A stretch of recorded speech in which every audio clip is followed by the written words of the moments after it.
Just a Job is the podcast for the modern woman to redefine what success looks like. We highlight real women and their real stories.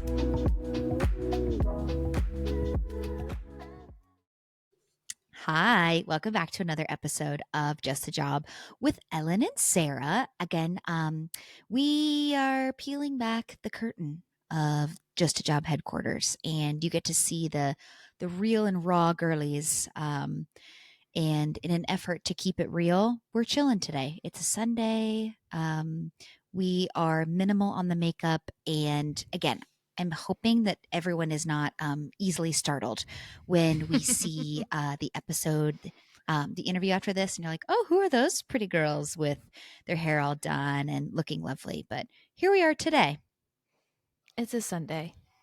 It's Sunday scrubby. Need to scrub my body Sunday. I'm just kidding. A scrubby Sunday. I like that.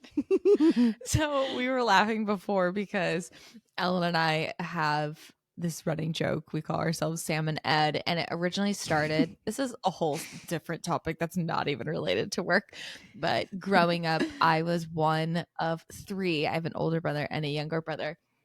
And they would always call me the third brother whenever I looked like this. My name was Sam. So that's just my other persona is Sam. Some people have drunk personas, but I have Sam. And Ellen is Ed. Okay, right, so we'll as we keep head going. into this week, Ellen, tell me about this week and the week ahead of you. What's the status of everything? What you up to? Oh, let's see. On this episode of Weekly Stand Up, today's Sunday. What did I do today? I went to a spin class, which was great. We made some lemon bars, which I can't wait. They're cooling right now, and they're right over there. I'm so excited to dive into one. This week was good. I went on a networking journey on LinkedIn, and earlier we were joking about this, but I said that I was whoring myself out on LinkedIn because I'm going nuts. I'm being annoying. I am asking people to have like a virtual talk about like their industry or their job. I am connecting with people. I am sending messages. So if you get a random message from me on LinkedIn and you're like, what is the meaning behind this? It's me. Hi, I would like a job, and be kind and share your network with me is essentially what I'm hoping for. So I had a good week job searching, hunting wise. I feel like I'm trying to continue to ride the waves of good, the bad, everything in between. But this was a good week. So feel good. I've got some good like energy going into next week. So hoping to continue the job hunt, maybe try like a couple of different strategies. And outside of work, we've got 3 podcast interviews next week, which is going to be so much fun. Yeah. Busy week. Busy week. So that's going really great. And then outside of job hunting things, been going back to spin classes, which has been really great. Like I just feel like myself again. It's so nice. And it's been cold and rainy in San Diego. So I say that, and like the entire country is snowing, and I'm in a puffy jacket and it's like 60 degrees, but whatever. I'm enjoying the cold. It's okay. Sarah, give me your weekly stand-up. Yes. What's up? My weekly stand-up. Well, coming from somewhere where it's actually cold. Shabby. I'm just kidding.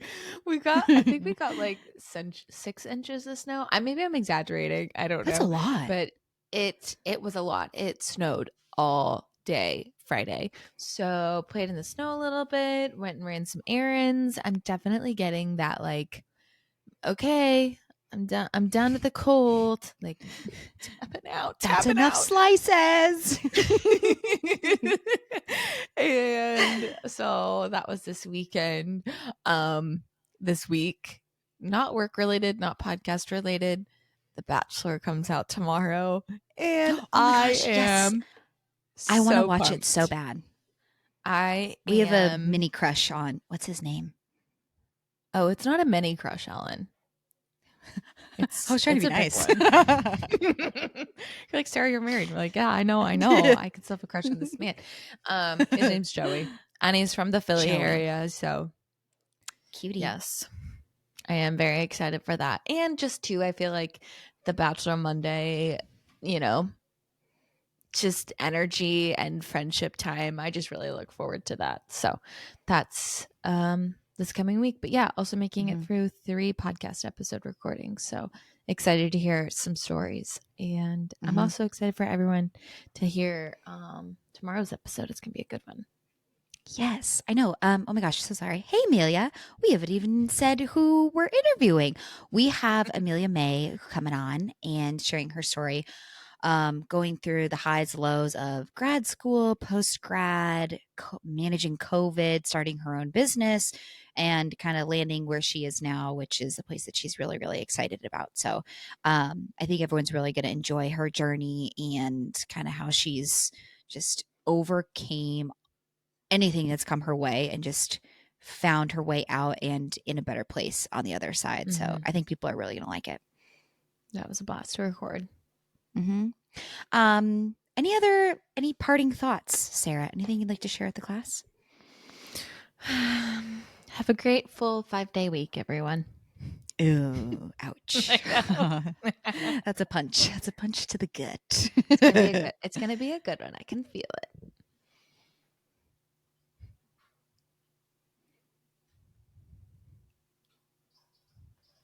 Sorry, I was waiting for you to come back to me. You're back. Okay. Technical difficulties. Thank you everyone for tuning into another weekly stand-up. We hope you guys have a fabulous week. We hope you enjoy Amelia's interview. Give her some love. Make sure to check out all the places that you can find her in the show notes at the end. Have a good one. Peace out. Bye. Bye. Hey, everybody. Welcome back to another episode of Just a Job with Ellen and Sarah. Today, we are joined by Amelia May, who is a doctor of physical therapy and regional director of Genesis PT and Wellness in the Dallas, Texas area, where she specializes in pelvic health. She believes in empowering people, especially uterus owners, to feel their best at all stages of life. She's particularly interested in the everyday person who loves to work out, whether that be HIIT classes, CrossFit, running, weightlifting or strength training, spinning, reformer Pilates, or yoga. Just a couple listed in there. She herself has tried a lot of classes and methods and enjoys tinkering with people's rehab programs based on their biggest loves and motivations as it pertains to movement. She has a background in orthopedics prior to practicing in pelvic health, which helps her treat holistically in looking at the whole person and not just the pelvic floor. But don't get it twisted, the pelvic floor has changed the game for her and her treatment. Welcome, Amelia. We're so happy to have you. Thank you for having me. I'm excited to be here. I want to say thank you again for being one of original, I'll say, interviews with us. She gets an extra gold star because we're re-recording this episode in full transparency. So extra gold stars for Amelia. Happy to Amelia, help. thank you. We just walked through a ton of interesting workouts that you've done previously. Tell me a little bit about those. I feel like I myself struggled figuring out like what type of exercise I wanted to do just because I'm not one of those people with like really great genetics who has like a rockin' bod. And so I felt like I had to work hard just to like aesthetically feel like exercise was going to be exciting for me and then also like health wise. So I just kind of tinkered with a lot of different stuff for a while. And now I've really landed in a phase of like, I love strength training and weightlifting, and I've tried everything. And I also wanted to learn just for my job to be able to like really understand what people are doing. So that way I'm not just like, you know, conflating things or acting like I know what I'm talking about, but I've never actually been in the situation. So I like to learn by doing. And that was really helpful. If you're listening, go check Amelia out on her social media platforms because I've been really enjoying watching all of your workouts recently. They've been like inspiring me to get off my butt and go do something. So thank you for that. Wow, that's so nice. That's more honestly, I think selfishly, I was doing that for me to be like accountability, but that's good to know it's helpful for others. No, it is because I'm like, okay, if I see, especially someone I know, then I'm like, ooh, this is how they're spending their time. I need to go do something, you know? It's good. I feel like it's helpful. Amelia, so obviously we've recorded this, so I know a bit about your past, but share with our listeners Taking it back as usual. When you were growing up, what did you want to be? Or what did you think that you wanted to be? I can't remember if I told y'all the first time we did this, but it Hmm. sounds so silly, but I like have this really vivid memory when I was like in elementary school. They like asked us that, like, what do you want to be when you grow up? And my mom like saved this sheet of paper that had all these questions on it because she's, a Oh. typical mom of that generation who hoarded like everything. And I wrote down, I want to be a Hy-Vee worker, which if you're not from the Midwest, Hy-Vee is a grocery store. That's I have amazing. no idea why I thought that was like the world's best job at the time. But that was what I wanted to be when I was really young. But when I was like a teenager heading into high school, like when it became a little more serious, I was always wanting to do something in the healthcare field. I, for some reason, just like had this really big draw to like help people. And not that other people don't, but I wanted something that really felt tied to like my purpose in life. Um, so that it wouldn't feel like just a job. Mm-hmm. Um, so I thought for a really long time I was going to be just a straight up medical doctor. Standardized tests freak me out. I have test anxiety, and I was like, there's no effing way I can do that many tests in school and MCATs. And, they have to take an exam every year, like, through their schooling. And I was just like, no.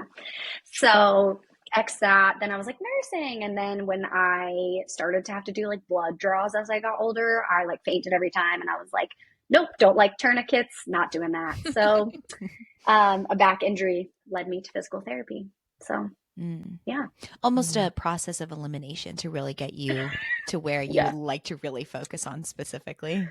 Yeah. Truly. But Yeah. at the core, health, helping people, which is exactly what you do now. So then talk us through the journey of you, maybe, I don't know if the story of like your back and how that kind of led you into physical therapy and then the journey to get where you are today. Oh man, this will probably be a long one. So, everyone buckle up. Um, when I was 11, I was playing on wasn't like playing on a playground. I feel like that's too old to say that, but I met up with some friends at a playground that was nearby my house because I was with like two other friends and we all lived within the same neighborhood. So back then when we didn't have as much technology, we would go outside for entertainment. I was hanging upside down on these monkey bars, and the monkey bars themselves, like each individual bar, like hung down and could swing by itself. So I was being just like adventurous, which is hilarious for me now. I was swinging upside down on this individual swinging monkey bar by my knees, just like, Oh, jeez. doing whatever. And I fell and landed right on one of my vertebrae of my spine, and it chipped off a corner of one of my vertebrae. Oh So my God. in the moment, I remember my mom and dad, they were like really concerned that I was going to be like paralyzed from the waist down because I couldn't move really for like 2 days. I couldn't walk. Everything was painful. But ended up just being a fracture. So then I had to spend 3 months in like a really cute corset. It was like literally like olden days, like had laces. I had to like tighten it up, like had metal bars down the side. It was basically just to No like help way. create some like structure. Yeah, it was Mhm. real cute. I wish I could find pictures of it because back then we had like digital disposable cameras, all that fun stuff. So like there's Yeah. pictures of me in it with like Hollister tight tank top over it, like Oh my effing Trying to God. hide hilarious. it. No, but like trying to hide it, but like I couldn't. Like it was longer than my torso was. It was so bad. No, And then imagine it's on like trend because it's like, how you're yeah, supposed to have the tank top peeking out of the bottom. You actually were on trend with your corset. like if you can imagine like sixth grade me just learned makeup, like wore way too much blush. I had like a Oh, yeah. power chain on my braces, so they were like really in your face. It was just like disaster, you guys. Iconic. This was a year before I met my now husband, so like thank God I got it together a year later, but just funny. So, anyways, I had to be in a back brace for 3 months, and then physical therapy was the next step. And at the time, I was a young kid, so obviously I didn't understand the importance. And I was like a year-round athlete, like not super serious, but like growing up in Kansas, like sports are really all there is to do. So that was like essentially how I made friends, how I entertained myself. So, you know, like that was my kind of only draw to just get back to like functioning without day to day pain. And I did accomplish that. But I think I was only in PT for like a month or two. I sucked at doing my home exercises, which is just like the classic therapist issue, honestly. Like, we're our own worst patients. But I just remember years, like a couple years later when I was in high school, just being like, I don't feel like I have as much core strength as I should. I'm still dealing with a little like low level of constant back pain all the time as like a 15-year-old, which is just like stupid. Like, why I don't like, I was just like, why do I still hurt? I like, and it was partially my fault. So I'm not blaming the therapist by any means, but um, so I feel like that was kind of the draw. Just like my own experience was like, I did enjoy being in sessions when I was in them. I just didn't do the dedication to actually get myself better. And I saw the repercussions from that. And like to this day, it still lives with me a little bit. I've obviously been much better at managing it now that I've gone through school and like am older and have like, you know, a prefrontal cortex to like understand what's happening. But that was really the thing that like drew me to it, when it was like, okay, I want to do something to help people. I want to be in healthcare. I had this experience. It didn't go the way I wanted. I want to do better for other people so that they understand, no matter what their injury is, what their level of function is, or where they're at in life, like why this is so important. Mm-hmm. And so that was kind of the initial draw. I went to Kansas State University to get my undergrad, and I was a kinesiology major, which is like the study of human movement. And then like pre-physical therapy was like my emphasis or minor or whatever. Getting into PT school at the time, they said was like harder than getting into med school because so many people were applying at the time. That was I applied in like 2015, I think. Yeah. And so it was really competitive. Some, you know, you had to do like interviews for. I ended up going to KU Medical Center in Kansas City, Kansas, just because it's a really great school. It was like top 20 in the country for PT at the time. And it was, you know, 20 minutes from my parents' house, so I could live at home. And PT school is hella expensive because it's grad school. Mm-hmm. So, and state tuition sounded better than out of state. So after I graduated college, I had a 2-week break, and then I was right back into school. And that was 3 years to get my doctorate. And PT school was super fun and super stressful all at the same time. Our last year was all internships, and I knew at the time that I wanted to just kind of do something different, move out of Kansas. So when I graduated, my now husband and boyfriend and I moved to Dallas because I have family here. My sister lives here. And I just kind of like started applying for jobs. I knew I wanted to do something outpatient, which just means like not in a hospital essentially. And I applied for, I don't know, quite a few jobs. And I think I was working within a month of graduation because I'm just kind of a hustle kind of girl. And I was like, I need to make money. I did not want to depend on my boyfriend at the time to support me forever. So I got a job that was in 2019. And it was in orthopedics, so like kind of sports based, kind of like your typical post surgery. And then, gosh, that was June of 2019. And then just working, trying to get into the groove of not being in school anymore because I'd been in school for 7 years. So that was a little bit of a change. And March of 2019, COVID hits, and I am the newest therapist on staff. So unluckily, I was furloughed for like 2 to 3 months purely because I was the newest therapist, which at the time I felt was really unfair, even though I was understanding. I did obviously get, you know, supplemental stuff from the government, like unemployment or whatever because of COVID and all that. But like I had nothing to do, and I am very much like I need to work person to stay sane. And so my boyfriend was working from home at the time. We lived in a small 1-bedroom apartment. Like it was just not great. So I was like, what the hell do I do with my time? So I started my work Instagram and started just like trying to generate some entertainment for myself, some education. I felt like it was me still being able to help others. I took some continuing education courses just to kind of like keep my brain going, make sure I didn't feel like I lost any, you know, finesse with work. And I kind of was stumbling upon some pelvic floor type interest of courses, and kind of was like chatting here and there with people on Instagram, like other PTs, local and all across the country, and stumbled across my now boss's Instagram. And we just kind of like, you know, you see those people that you keep liking each other's posts, like you kind of notice that over time. Or at the time I did when I, you know, only had like, you know, 400 followers or something. And she randomly like, well, I'll come back to that. So we kept liking each other's posts. I was kind of keeping up with it. And I was like, you know, she just seems like funny. I like this person. She's local. She makes pelvic floor seem entertaining. It was something I had interest in school. I just didn't really pursue because it's really hard, or was really hard to get into at the time. My class was like, I think our class was like 75% female out of 60 people. And so all the females, when we went to internships, almost all applied for some sort of pelvic floor internship.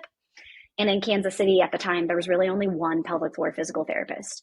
And they gave us one lab and one lecture in school over pelvic floor, which for context, in school, we get 2 to 3 semesters on orthopedics. And for pelvic floor, we got 1 hour of a lecture and 2 hours of a lab. And that was it. So that was already just insane. Yeah. I was like so upset about it, honestly, at the time. And I remember I was a volunteer to be the guinea pig in lab, which didn't involve like anything internal, but like nobody in class would do it. Everybody was like so awkward. And I was like, you guys, it's fine. Like, I'll do it. You know, it's a part of your body. Yeah. Yeah. So I just think it's like funny looking back on that.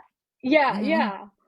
But I think it's funny thinking about that because I'm like, oh, that was the moment, you know, that I was like, okay, I think I do like this. But they psych you out in school a little bit, being like, you know, you most likely are going to be doing internal work. And everybody's like, oh, I don't want to have my finger in somebody's, you know, butt or vagina. But, you know, like all doctors, you get past it at some point. So anyways, all that to say, I never pursued it in school because it was just the avenue to get there was hard. It felt like you had to do extra work just to like after school, like residencies and stuff like that, just to be in it. So when I was furloughed, I did my work Instagram, took some courses, kind of beefed up my knowledge. And it made me kind of realize like, I don't really love my current company. I was just promised a lot of things that didn't end up happening, like mentorship and like avenues for growth that just weren't there. I felt not heard or seen in my needs as a new therapist, which is like they say the first 3 years are really crucial into like how your career is going to go. And I now really believe that with how my projection has gone. So I started seeking out kind of like other opportunities, and my husband was just like, you can do this. Like, you don't need a company. Like you could do this. And I was learning that cash pay PT was becoming a really big thing because insurance just doesn't reimburse us for a lot of things that they should. So I went back to work after my furlough ended and was just super unhappy every day. Like I came home pissed off. Like I wasn't in a good place. And so via my work Instagram had met somebody who ran an Olympic weightlifting gym. When I say Olympic weightlifting, that is a style, like a technique of weightlifting. It doesn't mean like the Olympics. So as much as I would love for that to be that impressive, it's not. So just to clarify, and it's almost like powerlifting, which I find really interesting. Like these people lift tons of weight all the time. Like they're doing this every day just for like fun.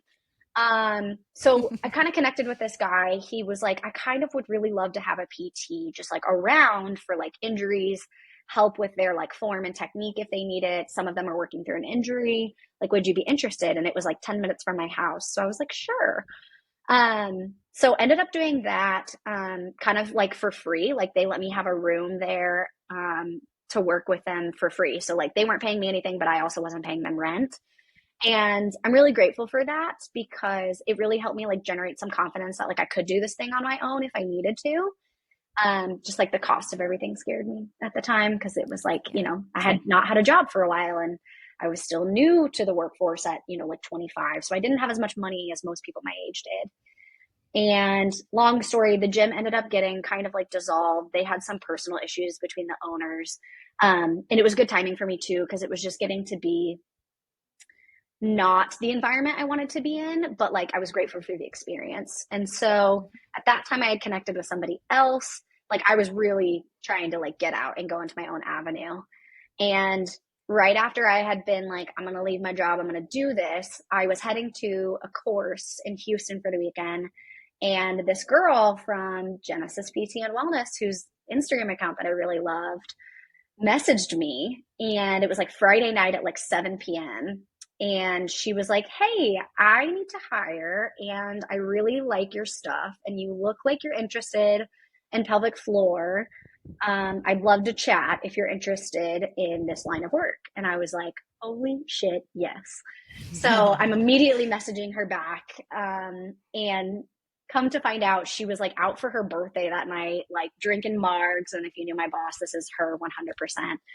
And she was like, I was a little drunk when I messaged you, but I'm so glad I did. The next week after I got back from the course, I went and shadowed her and she hired me on the spot. And she was just like, you would be a perfect fit. If you want to learn, I'll teach you everything you need to know. So do you want to join me? And I was like, yep. And I put in like a month's notice at my work and I started like the first working day in January of 2021. And I've been with Genesis ever since and I'll never leave. And it's the best job I've ever had. It's just female only environment. We started as a small business. At the time, I was one of 4 employees. I was her second physical therapist that she had brought on. And this is now going to be my 4th year with Genesis. And we have grown to a team of 25 now. So that's back-end staff and therapists. And we have expanded from 2 locations when I started to now we're opening our 7th next month. So just really exciting stuff. Okay, well, first off, your journey is so interesting to think that like you had almost you had this experience happen when you were a child and then you ended up becoming, that's a really big thing, obviously very physically impacted you, but also like it's kind of steered the course. And I'm sure at 11 when you were swinging on the handlebars, you're like, this is not going to be an aha moment, like you were just being a child and then now you're a PT. I think that's amazing. I love your candidacy in the fact that like you experienced your first job and you were like, yeah, this isn't it. Especially I think because as somebody who spent 3 years in school, like you had this really high expectation of what you thought your first job was going to be like. And 2, to know that your 3rd year of school, you're basically test driving like up to 4 companies or jobs or locations or whatever it's like. So you've had plenty of experience and then you get into your first job and you're like, yeah, this is not it. This is not good. So I maybe retrospectively you're kind of like, okay, getting the furlough was a little bit of a blessing in disguise. I don't know if you feel that way. Oh, 100%. Like it felt so weird during COVID times because like I didn't want to be not compassionate to people who had really serious tough times because like no, not every day was easy for me, but like it ended up being, like you said, a huge blessing in disguise. And like I was like, COVID was great for me, and I was like, not in the sense of like I know people lost family and friends and it was really devastating and it was a big deal, but it ended up being like a really great pause for me to reflect on the fact that like I did not like the environment as I was in. I didn't like the trajectory my career was on. And I think like I had multiple jobs during PT school. And one of them, I worked for a fabulous company in Kansas City, kind of like as their front desk person. And I think they gave me a lot of bias because they were so fantastic at their jobs and like the environment that it was that I was like not finding that anywhere in Dallas at the time. And so I think that set me up also to be disappointed in a way to where I was like, I'm not finding something as great as that was. And I can do something to change that. So it was a really good learning experience. And I'm glad I was only in it for like a year and a half. Because if it would have been any longer, I don't think I could have sustained that mindset. Yeah. You got the taste of it. I love how you also too talked about like mentorship, because I think that that's a really big thing, especially coming out of your first job, whether you realize it or not. The people around you have such a big impact on your experience, and especially I think that like, I mean, any day, any job, whatever, but like that first year, it feels like basically an interview every day. And you're like constantly trying to prove yourself and you're constantly trying to like be the best employee and just like figure out life and stuff in general. And when you don't really have anybody telling you if like you're doing well or not, or things that you can work on, you're just kind of like, okay, I'm going to assume that everything is going okay. Totally. So it's super big. That's, I guess, a note to people who are listening and are in a leadership role. Like, be a mentor. People need it. Please help people. help people.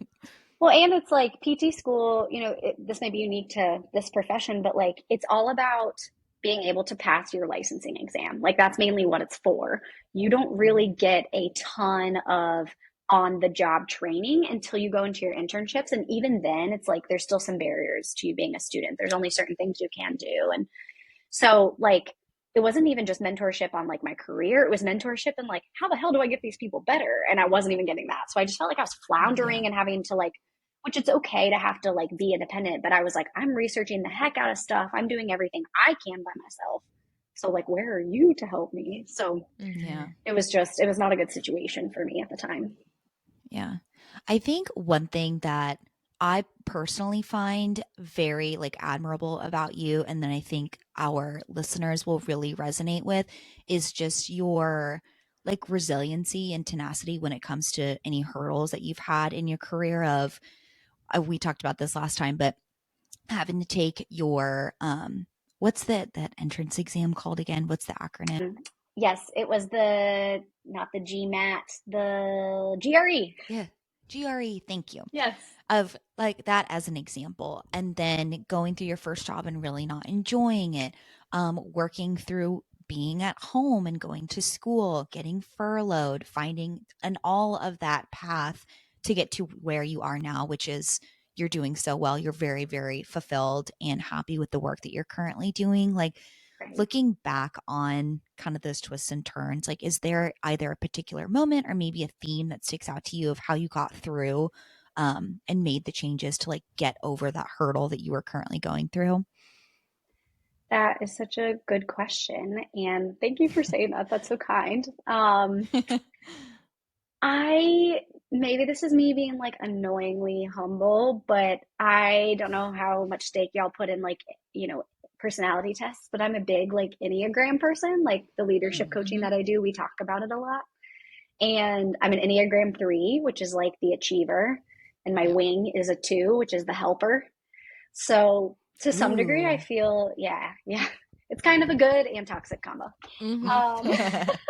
I'm a 2 wing 3, so I get you, girl. Yeah. Yes, Sarah. I don't know what my wing is, but I'm a 3, so the 3s in this room are a little spooky. Yikes. Wow. I know. Watch out, world, we're coming. I know. Yes. So y'all know then. So like our literal goal in life is to like just like knock the crap out of everything we do. Like do it 100%. It might not be perfect, but it's my best effort. I'm going to try to make it perfect though. So I just feel like that's always been me. And, we don't have to make this into my therapy session, but there are probably multiple things I can point to in my childhood that were, not necessarily bad, but just like, you adapt to things in a certain way. Yeah, explains why you operate. Yeah. But I think definitely the COVID thing, I have a lot of money, like scarcity mindset issues. So if it's tied to money, my motivation kicks in hard because I'm just like a hustler. Like my goal in this life is to travel this world, and you need quite a bit of money to do that and to be able to live your life. And so I'm like, I want to do what I love, but make the most amount of money that I can and be as like efficient as I can. So I don't know. That's not really great advice because that's just like my personality, for better or for worse. But I think I was just always like, I'm the only one that can change this situation. And if I don't get out of my own way, I'm either going to sit here and flounder and hate where I'm at, or I'm going to get out of it and I'm going to be better for it, Well, and if anything, you were able to identify your main motivator and know how it pushes you to get your shit done or make a change or find the next thing for you. So maybe just at the core of it, knowing exactly your motivator and allowing that to guide you to make a change is maybe that's the piece of advice that's kind of weaved in there, I love that, Ellen. You're so well spoken. So well spoken. Well, do you host a podcast? Yeah. It's like you do this. If That's only my note. voice sounded normal, then that would be like so wonderful. You do sound normal. Let her grab along. Sorry. Yeah, grab a cough drop, Ellen. No, I'm just kidding. I know. Sip of water. Amelia, I feel like in the theme of sharing knowledge, what what was it about your first job besides the mentorship? What was it that stuck out to you of like, okay, this isn't necessarily the right fit for me? And I say that because, you know, there's potentially some people that have graduated recently and are like heading into their first job. Like what was it for you that was like, this isn't the good fit? Yeah, I mean, it was definitely a combination of things. Obviously, the mentorship and getting promised things that didn't happen was a huge disappointment. The second thing for me was the burnout that I was already experiencing, like not even a full year into working, which is a huge problem in the PT world. But just the demands they put on you in terms of like insurance payout, like I said, is really low. So we're expected to just like burn and turn on people. So I felt like I was not giving my best care, which sucked for the patient. And I felt really guilty and bad about that because I had to see somebody every 20 minutes. And like that's effing impossible, honestly. Yeah. And then I would get to the end of my day and I would have seen anywhere from 10 to 16 patients, which maybe doesn't sound like a lot, but it is. It's like I could barely get to the bathroom. I didn't have time to eat a snack. You know what I mean? Like just I couldn't be human. Yeah. So lots of demands from our corporate office and then from my boss were making just like my day-to-day impossible. So I was burnt out. I also had a 45-minute commute to work. So that was terrible. Just not enjoyable for me. So I just felt like a lot of my time was being spent at work or going to and from work. And then I would come home an unhappy human. And that was not reflecting well on just like me as a person, but then like my relationship with my boyfriend / now husband. So that was a thing. And then also there was somebody I worked with that I just didn't get along well with. Like there wasn't any like fighting or like bad blood. I was just like, your personality kind of triggers me with things that you say and do. And it was almost like she wasn't, I don't know if that she was trying to be rude or anything. I just was like, you're giving me negative energy at work and I don't need that. You know what I mean? Like I was just like, if I can remove myself from this, that would be great for me. And now that I work with all females and our team gets along so well, and even though there's some of us who we are like very different, it's not that. So I'm like, you know, like it was just almost like a culture that was being set by the company was kind of influencing it, felt like. So I didn't love that vibe. And then lastly for me, it was just like the work-life balance. I was expected to work a certain amount of days, a certain amount of hours. I couldn't be flexible in my schedule. And to a degree, I feel like we had all learned, or at least this was my kind of upbringing, was that like, you know, you do what you do, you don't have much experience, you're new to the workforce, just like stick it out for a few years and then you'll start to earn kind of like some rights to things. But I was just kind of like, screw that. Like, I don't want to work on Fridays and I could see patients for 10-hour days, Monday through Thursday if I wanted to. Or like, you know, I was like expected to work early mornings on these days and late nights on these days. And it was like, nobody wants to go to physical therapy at 5 p.m. on a Friday. Like, I'm sorry, they don't. So like, this is a waste of everybody's time and money. Yeah. So, and then they were going to like be like starting to add in weekends. And I was like, I'm out. Like, that was one of the last straws for me. I was like, you don't respect me, my time, my wants and needs. So bye. Yeah. And there's almost some like irony to, hi, we're healthcare. We're here to help you be your best person, but we're not going to make it internal, which is kind of like, that leads me to another question. Sorry, I'm just hugging all of the questions, but I feel like this is for all healthcare workers. On the daily, you're constantly hearing and dealing with other people's pain, and you have to show up and be present emotionally, physically, mentally. And then your day wraps and you're supposed to go home and then just be like this like happy, cheery, go lucky person. How have you, and you know, your 4 years of being a PT, like how have you created boundaries for yourself, or like how do you kind of like refill that emotional capability on the daily or weekly? All the above. Y'all have such thoughtful questions. I personally think that like coaching and therapy has been really helpful for me because, again, as a 3, I was somebody who really kind of like dissociated from my own like feelings. So when I thought I was really good at being, I always confuse them, like empathetic versus sympathetic, but like I felt like I was really good at being like, let me, you know, like especially in the pelvic health world, we're all about like nervous system regulation. So like the lighting in our room is really low. We have sunshine. We like create the right temperature if we can. We have calming music. We have diffusers going. Like our whole thing is like trying to keep somebody as level as we can. So I felt like I was really sensitive to other people's emotions, and that like I could like kind of tone it down, talk more quietly, let them cry it out, like do it with them, but not actually like it was almost like I was taking in their emotions and then feeding it back out to them versus being like, I totally understand where you are, but I'm going to self differentiate a little bit and not let it get to me and drain me that you're feeling this thing. But I can still be compassionate with you in that. So that's something I've really worked a lot on in the last year, because it is draining and it does cause a lot of burnout. And I can see that a lot in my friends who are nurses and my other PT friends. And so I think you have to be really true to yourself and how you're going to handle that. I have some people in my life who do that through like, I'm going to go to the gym and not talk to anybody for an hour and just like put in my headphones and just like get back into my groove. And if that's your jam, that's okay. But for me, it was coaching and therapy that really got me there. Good for you. It sounds like you're very mindful of where I'll say like your own successes and failures are within like the emotional spectrum, to say, I know I'm lacking here. I know I'm really strong here. And good for you for being like mindful enough to go get help for the areas that you might be lacking in. I think that's really important, and probably just a good piece of advice, one in general, but two, just in a workplace setting as well. Like, I think that only will benefit you in furthering your career and being a leader and hopefully mentor at some point to people that come work for you as well. I want to talk about a little bit more present day. So you've kind of transitioned from treating full time into more of a leadership role. Talk to us about what that transition was like, maybe some successes and failures there. Yes. So many failures and successes.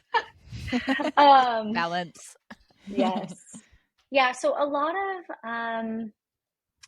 of like where I'm at now, like I really can credit to my bosses, Becky and Corey, and how they and we as a team had decided to like kind of run this company. My boss Becky is really big on positive culture, and not just saying that, but doing it. And it's all about like teamwork, and like if we want to go far, we go together. And so just kind of from the beginning, I was honest with her about like I was about to start my own business. Like if you ever need like help with any of these things, like I've really been wanting to do this stuff.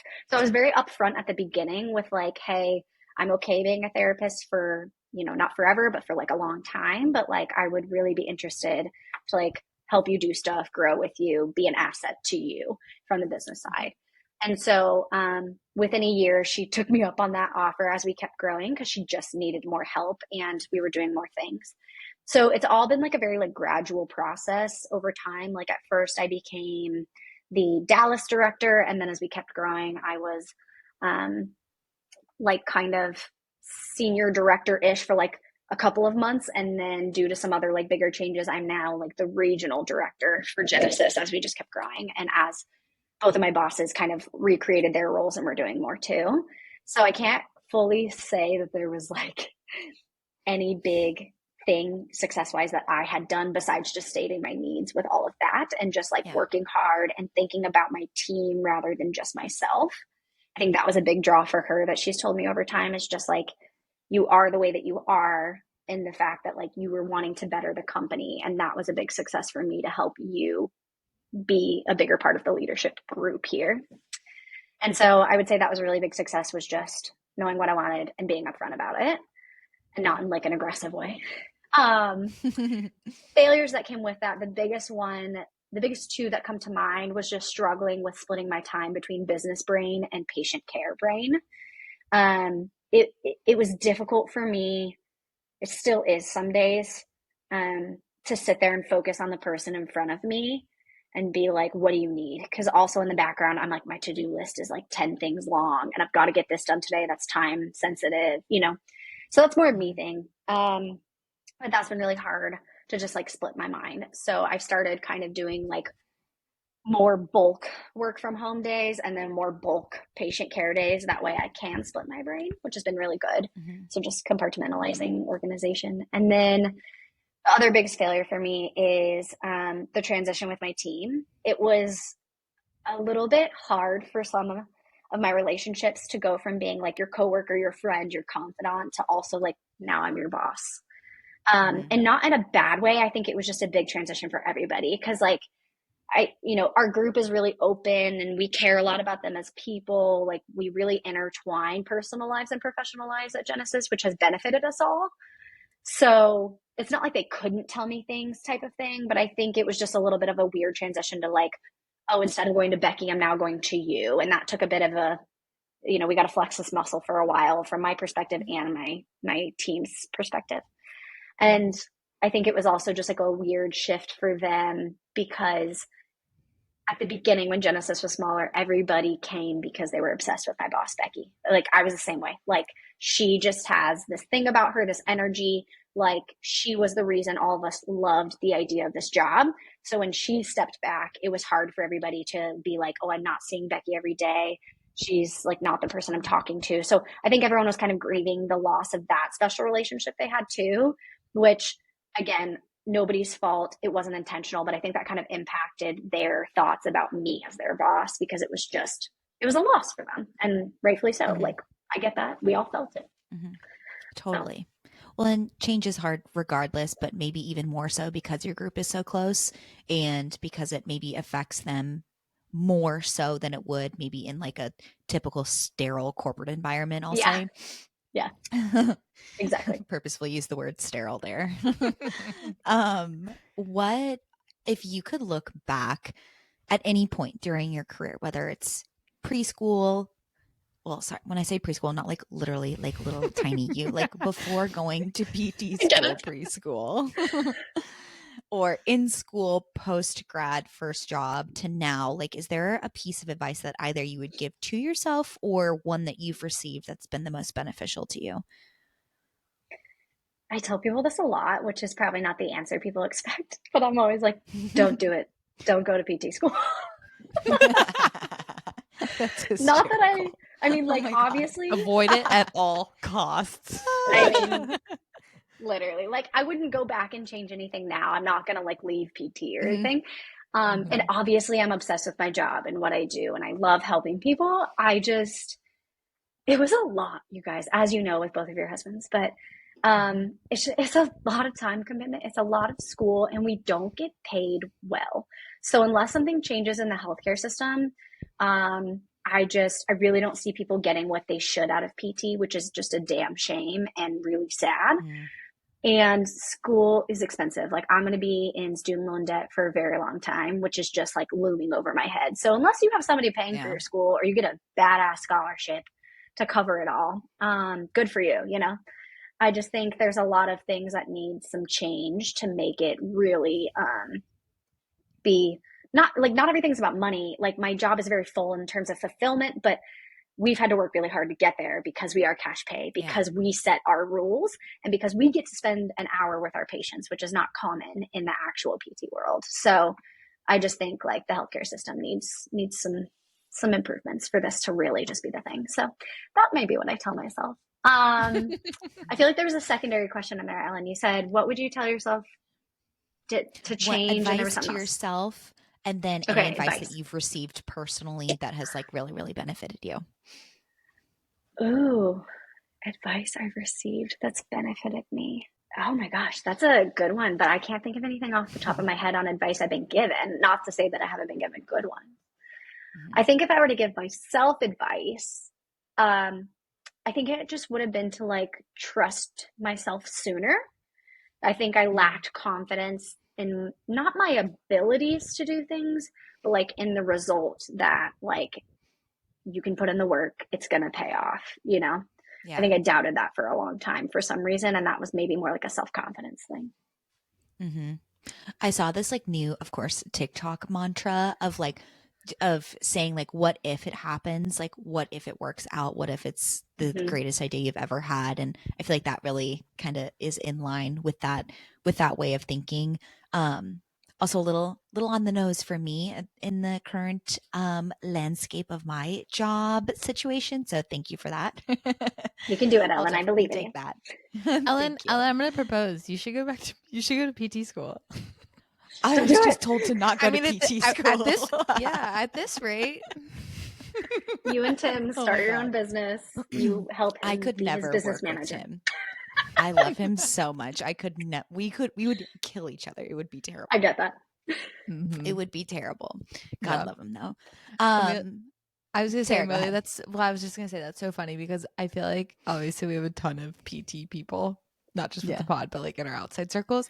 And a lot of them, I think it's like 2 or 3 years out of school, they're like, why did I do this? But how are you supposed to know again when you're like 22 and the I don't know. The comical thing of it is like Ellen and I were so envious of those in PT school going like, oh my God, they haven't figured out they're going to be in this forever. And like little did we know inside their heads, they were all like, oh my God, what have I signed up for? Like, why am I doing this? And I think that's any type of grad school. Like it's the opportunity cost of, you know, is this education and the value and the time worth it? And I mean, it's safe to say that like 10 years down the road, you're not even really doing patient care and you're like, you know, in the biz ops kinds of things, but like the education got you there. And it's all about like the journey and the education and the path. But yeah. I think that's why I'm so envious of like what Tim did. I don't know if, I don't think Michael did it. Did he, Sarah? The MBA in combo. Oh, no. Okay. Yeah, I didn't think so. But that wasn't, I think that might have been offered to my year, his year first. Ellen's husband was a year under me. Both their husbands were a year under me in school. So I can't remember, but I was envious of that because at the time I was like, why would they do that? Put themselves through an extra year of school.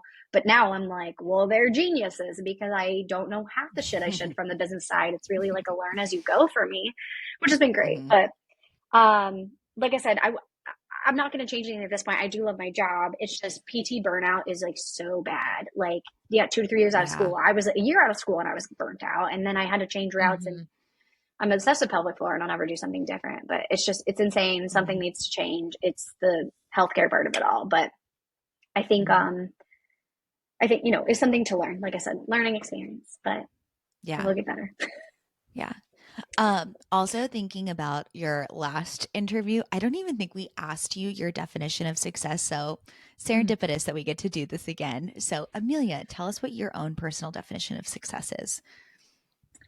I think success is when you are truly not necessarily at the peak of your opportunities and abilities, but when you feel fulfillment, when you feel content, and not content in a way of this is fine, like I'm content just staying here, like not complacent, but truly content with where you're at, whether this be with a career or a decision that has to do with life. I think success is partly defined by happiness and being content and being proud of yourself in whatever you're doing. So for me personally, I feel like I am there and there's always opportunity for more, but I feel like, you know, there might be success plus now in terms of like, what more can I do to feel more successful in what I want to like achieve in life? Wow, being proud of yourself of what you're doing. I really like that. That's really clippable. Thanks, Amelia. Well, because you know, there's so many things with like success relating to money or like racking up awards or honors or, you know, and those things matter. Like, trust me, I love that I get to flex that I have a doctorate, even though some days it doesn't feel that cool, but like, that also doesn't define success. Like, just like you guys saying, like, you were in school and it felt like you had to figure it out, but really we didn't. And it's like, we just had a path laid out for us. We were honestly just like lazy. We were like, we'll just apply to this thing and we'll go to school for 3 years. Lazy is not a word I would use to describe you. Yeah, no, not at all. But you know what I mean? It's like, it was figured out for us and we just had to like do the thing, you know? But like listening to, I want to say her name was Lauren. I feel bad. I can't remember at this moment. The venture capitalist friend you guys have. Yeah. Her episode her story is so cool. Like she dropped out of school at 20 and now she's a VC. Like, what the fuck? That's insane. And she's a female. I'm like, hell yeah. Like, I just thought that was amazing. So success really does look different for each person. Ellen, is it time to head into rapid fire? Let's do it. Sound the alarm. We need like a little soundboard. I know. Yeah, the rap horns. When we can finally afford an audio editor. I know. Jesus. Don't hold That's your breath, when y'all. we've made it. That's when we've made it.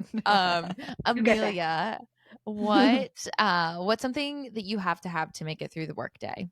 My computer. Is that an obvious answer? That's so obvious, but it's so funny. Okay, I'll give like a not such a practical answer. Chapstick. Ooh. Oh, are you one of those people that like no matter what you always have chapstick like in your pocket, on your person? I have somewhere? the Aquaphor right here. Oh my god. Oh my god. Yes, purse, my work bag, in my desk, in my car. Like, yes. Dare I say, like, you are the backbone of society if you have chapstick on you at all times. Yeah. Like, you have your shit together. I did read, this is another TikTok thing, side note. Somebody said that if you have really intensely dry lips, to use nipple cream. That's a little too far for me. And yeah, I'm just gonna put it out there for anybody if you're interested. Watch out, nipple cream's gonna sell out now. But like, yeah, people say. And then I talk to women that have babies, and they're like, "No, yeah, literally, I use it for everything. It's just like a salve for like any ailment." I'm very certain of that, but yes. I don't know if I want to think about my lips being like my nips, you know. Sarah, if you get a mysterious nipple cream in the mail, you know who it's from. I mean, I'm not gonna lie. I looked at it at Target, but like I was like, shut up. Do they have like flavors or something?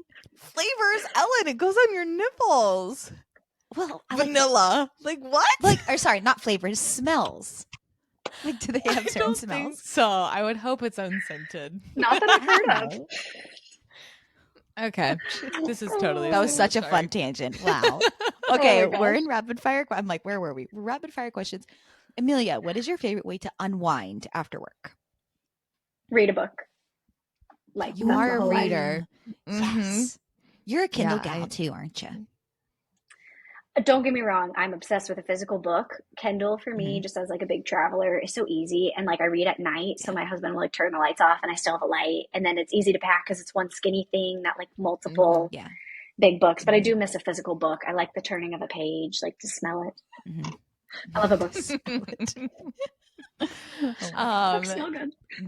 Last question, I think. What is one of the best benefits that you've ever had through your corporate, or not corporate, but through your career? I know I'm not a corporate girly. We have unlimited PTO at my job. I mean, there's some stipulations around that, but it's fantastic not to feel like burdened by like, oh, I can only take so many days off a year. It's just like we can only take so many in a row. But as somebody, again, who loves to travel a lot, that's a huge one. Or I would say just like flexibility in my schedule. Like we all get to choose our own schedules. So as long as it adds up to 40 hours a week, you could do that in any way, shape, or form you wanted to. So I work 4/10s, so I get Fridays off, and it's amazing. Chef's kiss. Well, Amelia, thank you so much for spending your time with us. This was a long one. We chatted for a while, but it's okay. Make sure to check Amelia out on. Can you blast some social media handles for us, please? Oh, you're sweet. Yes. Mine is at Instagram is like the main one we're on, at Dr. Period Amelia, AMELIA _DPT. And then Genesis is at Genesis PT Wellness. And, you know, if you just follow that, you can find all our therapists and stuff from there. So, yeah. Amazing. We do have a big Dallas crowd according to our Spotify analytics. So, Dallas girlies, go check out Amelia, go check out Genesis PT. Thank you again for spending your time with us. We'll make sure to link all the places to find Amelia and Genesis PT down in the description notes for the show today. Thanks everybody for listening. Have a good one. Bye. Bye. Bye.